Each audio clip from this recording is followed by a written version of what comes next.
Okay, time to start fixing issues in this car. I want to start with the steering wheel. As you can see, well, when the wheels are straight, look at how tilted the steering wheel is. I'm hoping that this steering wheel is misaligned, so we just need to position it right. I'm going to show you the wheels in a second, but before we start, I really want to do one thing. It's very, very easy, and I think we should go for it. Let's take care of these two.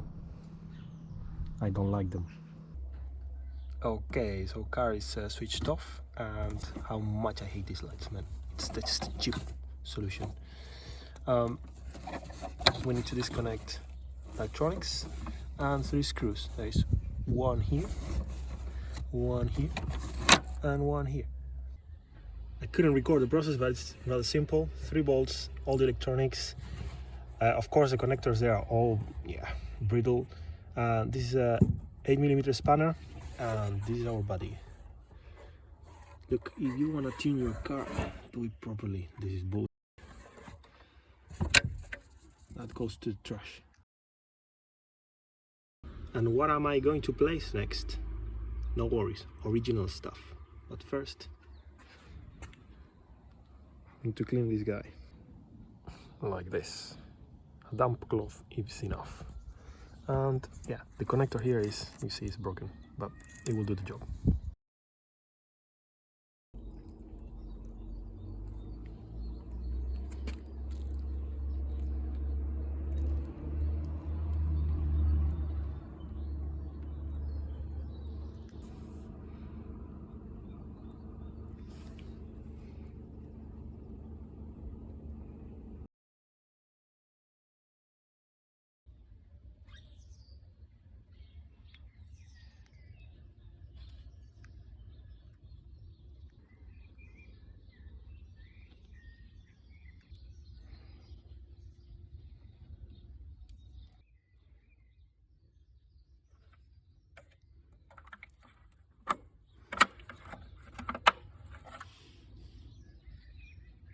Ta-da!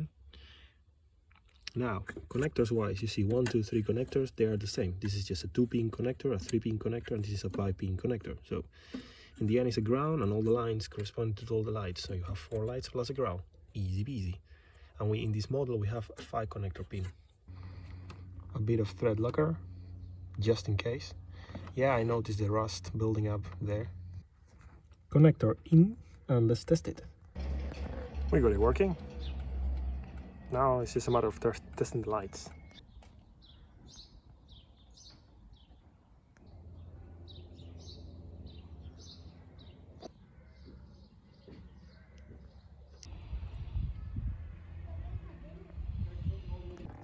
Well, it is all finished. All the layout is properly placed because everything was out of the place. And as you can see here, in this part here, you didn't really need a screw. It's just a push thingy that stays in place. So happy with the result. And that's it. Oh, wait a minute. Much better, isn't it? Also rescued from the junkyard.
All right, how do we proceed here? Well, we have here, just in the rear, we have two little holes or notches. The manual advises you to take a 90-degree angle flat tip screwdriver in order to release the spring that will release this airbag.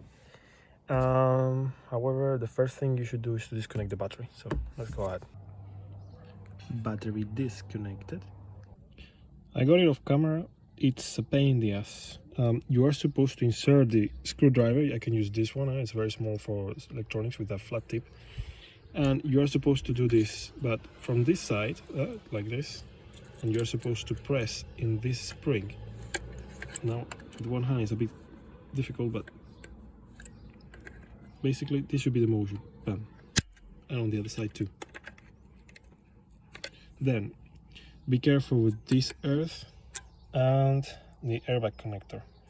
And this is where we are at now. I'm gonna align the wheel with the steering wheel, and then I will try to remove this bolt and see what happens.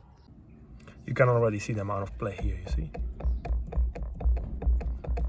As expected, the bolt was not even tight. So I read that the steering wheels from the factory, they should come notched, where you have to align the steering wheel, like here, I assume, and here with the steering column. Of course, there was an offset. Now everything looks like it's in place. Let's see. The bolt has been tightened to 50 Newton meters. This one marks they don't make sense anymore, but now the steering wheel is stiff. It's nice, and everything should look straight. I'm gonna take it outside, and I'm gonna give a nice wipe to everything and put the airbag back, and we're finished with this one. Even though my idea is to replace the steering wheel with the one that is made from leather. All the coating is nice.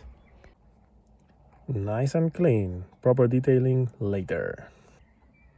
Connectors in, and now, since there's a hook here, you need to press it against one hook and then on the other one, I guess, or push. I'm gonna figure out how to do that. And voila!